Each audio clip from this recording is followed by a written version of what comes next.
Hey gang, welcome back. So in our previous videos we talked about installing the aftermarket seats in the C5, right?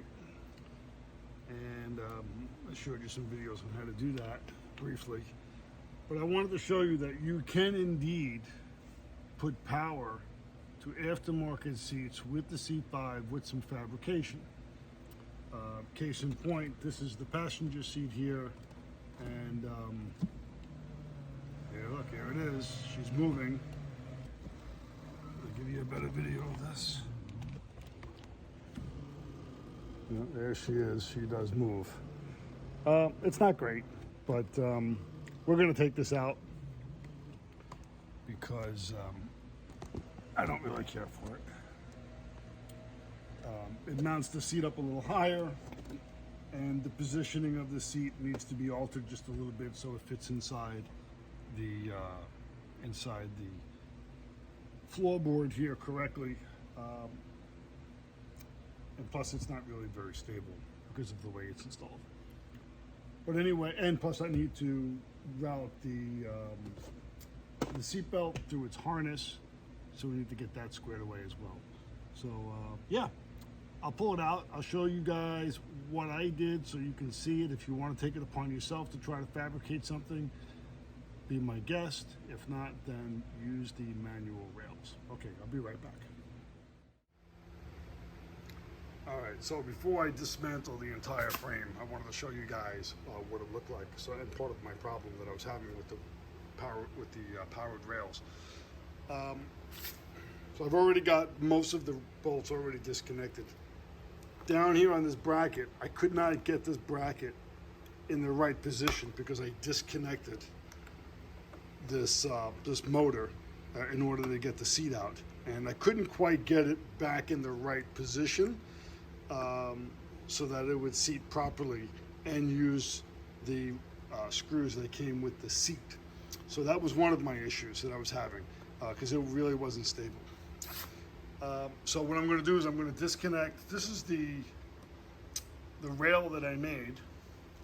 You can weld it or you can bolt it in. I welded it because I happen to have a welder, and I was excited to weld for the first time.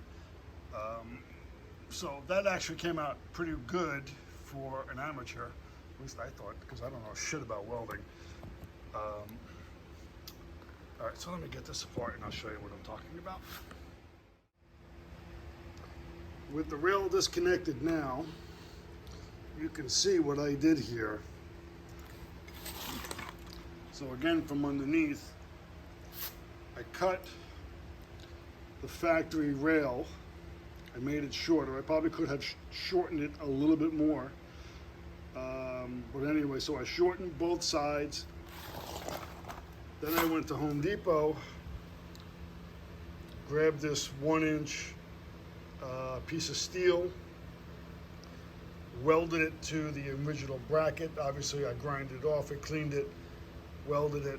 Yes, it looks like shit, but it's holding. Again, I am nowhere near a professional welder. I'm an amateur. It was the first time I was doing it. I made my holes a little bit wider.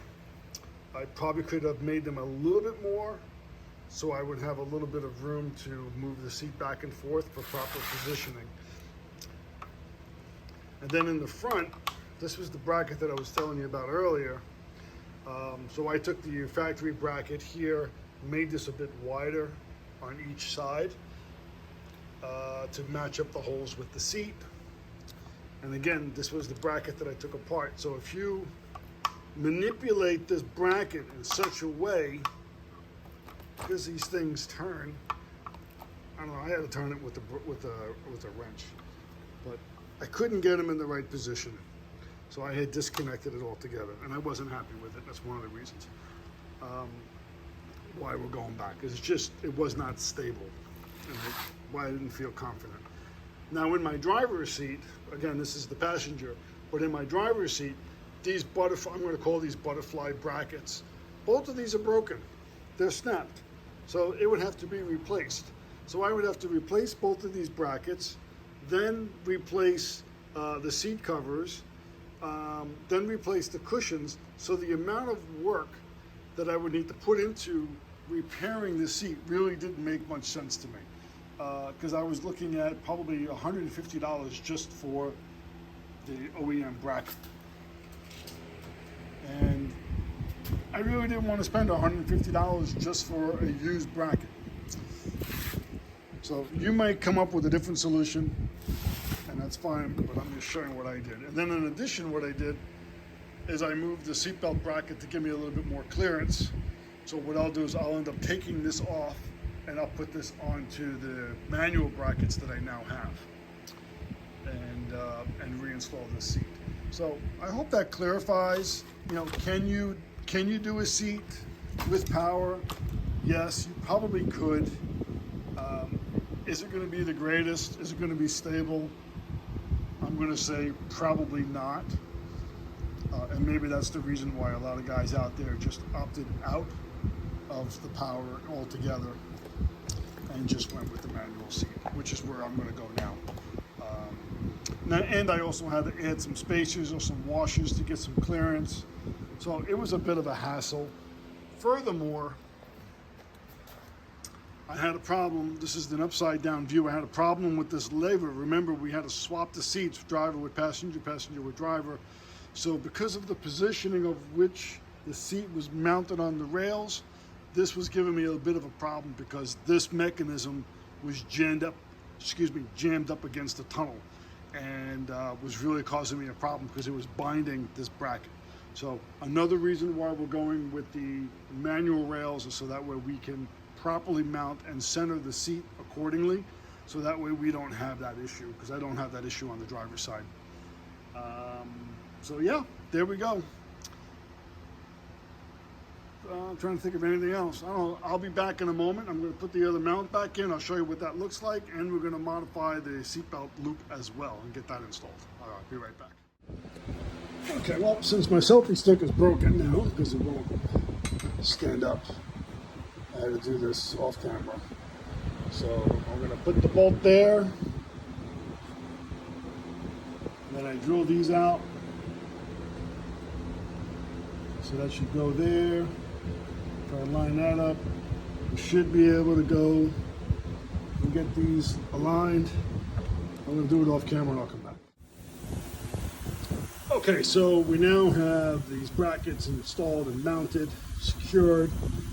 These are the OEM Allens that come with the kit. I had to put a spacer, which comes with the kit, on the bottom here. I did not put the spacer here, but I did put two washers, which I felt was a better fit. Same thing with on this side here, there's two washers underneath, plus this washer up top. This screw here kind of stripped out a little bit on me, so I had to replace it with another bolt that I had already purchased at the Home Depot. So that is good and secure. So now if I move this up and down, we are ready to rock and roll. So my next step now is to remove the seatbelt from the fabricated bracket that I had made earlier, which I probably will not use now. I don't think it's necessary, but I'll because I didn't use it on the driver's side. So we'll take this off, install this here, and see if this seat fits. Okay, be right back. So here's one thing to keep in mind. This bracket for the seatbelt is in the way when you move the bracket forward and back. So to rectify that issue, we made a bracket. We just basically extended it, and now it has a little bit of freedom. It might be a little too long. I might need to shorten it, but we'll see how she performs. It might stay in place, jammed up against the tunnel, but we'll take a look. We may have to shorten it. I have a feeling, but yeah, you'll need to extend this for sure because it's in the wrong spot. All right, so I have the rails mounted. Hopefully, I did this correctly. So again, there's no instructions. There's no left. There's no right. You got to figure that out. So what I did is that there's a flat part of the rail. The flat part goes against the seat. As you can see, this part here is not flat. This is a moving rail. So the heavier part of the rail, or the flat part of the rail, is going to be mounted to the seat. So figure out which one is left and right before you do it. And then towards the back of the seat there is one hole versus, I can't really show you in this video right now, several holes for alignment. Put your first hole in here, your first bolt. Don't tighten it down, just put it in there so you can hold the rail. Do the same here. So you have 2 screws in the rear. Put the lever in so that way you can maneuver the rails forward and back, so that way you have access to the front hole here. Find the hole and then install your mounting bolts. Then once that's all complete, then you can secure them down so that way you're good to go. So at this point right now, I'm ready to get the mount and install the mount onto the rail, if I did this correctly. If I didn't, I'll be doing another video. All right, stand by. All right guys, so in the bracket here, we've got to do a little bit of drilling. So when you mount this bracket, you've got a couple of holes here. So what we're going to do is we're going to secure the bracket in the rightmost hole on the top and bottom, and then we're going to drill a hole into this location. So you mount here into this slot, top and bottom, and then we measured the rail from this opening to this opening on center. It's 14 3/8. So once we have this mounted, we could measure from center hole here 14 3/8 onto this side, and then we're going to drill another hole. And we're going to do that so that way we could mount it into this rail. Otherwise, there's no possible way that this rail is going to possibly fit. It just doesn't work. And I've heard other guys suggest the same. So we're going to follow suit. We're going to drill a hole on this rail here, which is the passenger side door. This is the tunnel, right? So the passenger seat. This is the tunnel side. This is the opening of the passenger side. So we're going to drill a hole here, get that accomplished real quick, and then we could mount this rail up to the seat. And I had to double check. I almost pulled the driver's side out just to double check, but I didn't need to do that. I just kind of peeked underneath, and I remembered once I saw it that I've only drilled 2 holes on one side of the rail, not 2 holes on each side. So I wanted to confirm that indeed I can.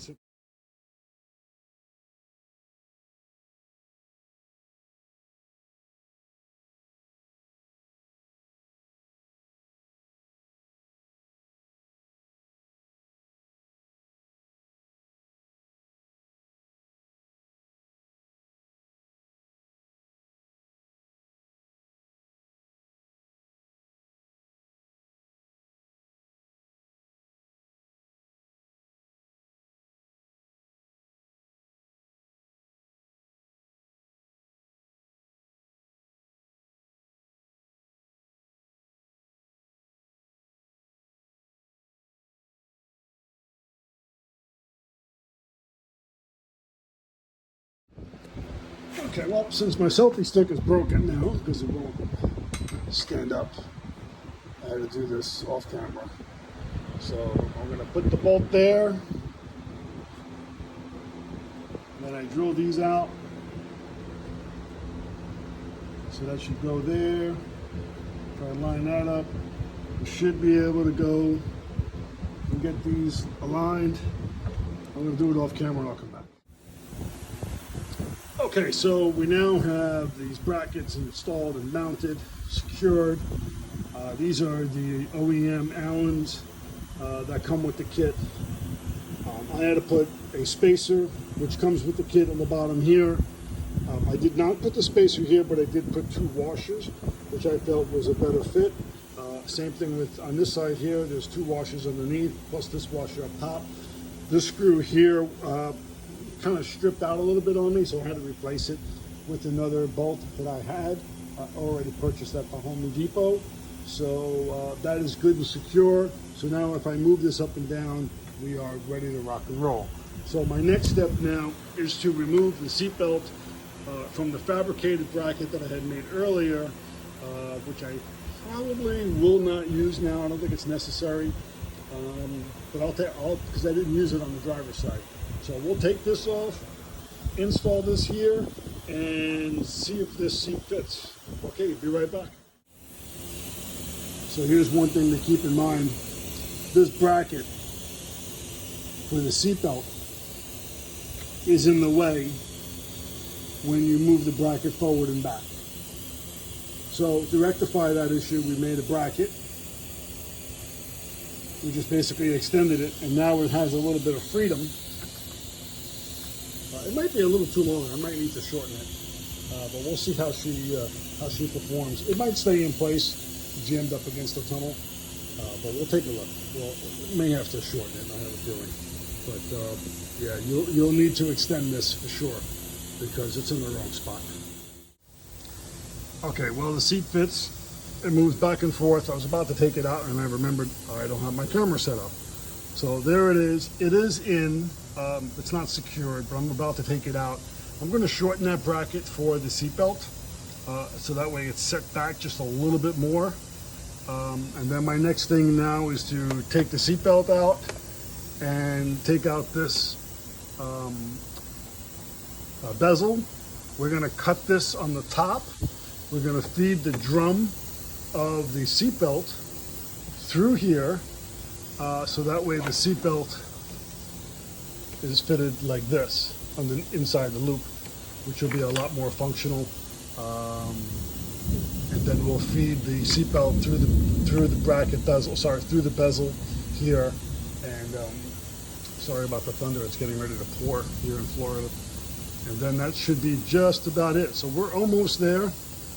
It's a little bit of a pain in the ass, to be honest. And it's just these little things. They're not difficult. Anyone can do them. You just need some tools. And I'm sweating my ass off it. It's like 110 in the freaking garage. But anyway. All right, let's get to it. All right, here we go. So I used my pneumatic saw. And I did it off camera. Sorry about the compressor noise. But we sliced the hole or a cut right on the top. So that's going to be in there like this. So it won't rub against the belt, and we'll slip it right in. So now we got to take the seatbelt drum out. We'll fit it through here. It will fit. It's a snug fit, but we'll get it going, and then we'll be back. All right. So before I button this up, I'll give you a quick rundown what we got going on here. So we cut the bezel here to allow the seatbelt to fit in. We took the drum, the seatbelt drum, or retractor, whatever you want to call it, which is behind this trim panel here. We were able to fit that through here, through this opening, by removing the bezel. Then we sliced it in half to allow the seatbelt to fit on top. And now you can take the seatbelt and fasten it.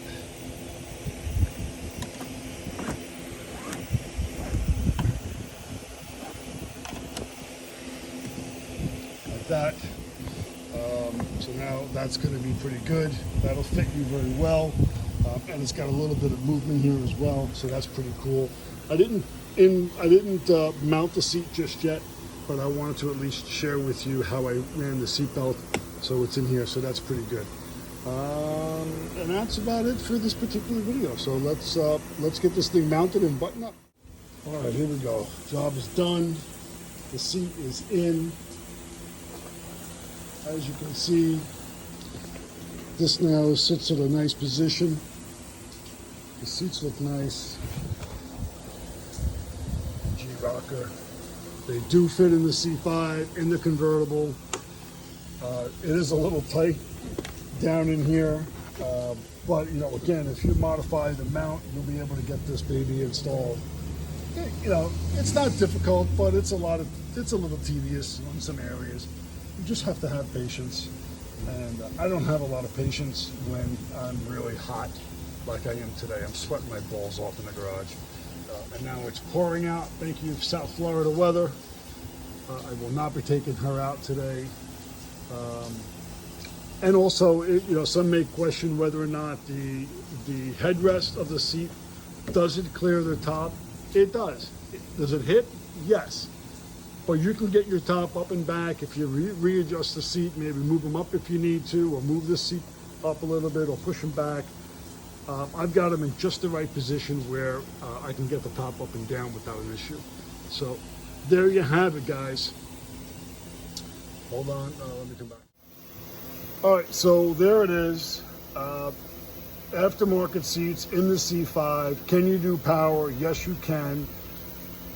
You're gonna need to modify it. Let's just put it that way. It's not gonna bolt right in. You'll have to create cut some brackets, make it fit.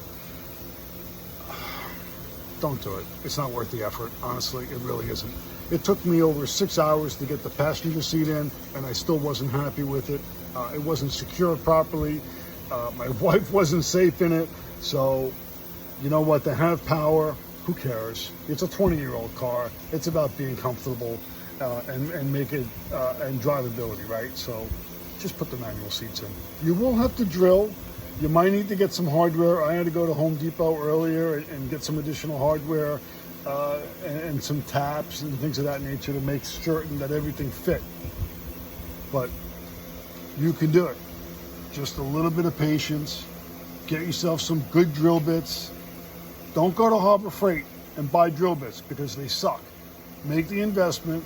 Buy a good quality drill bit. Go to Lowe's or Home Depot. Buy a good quality, whether it's a Husky or DeWalt or Cobalt, whatever it is that you like.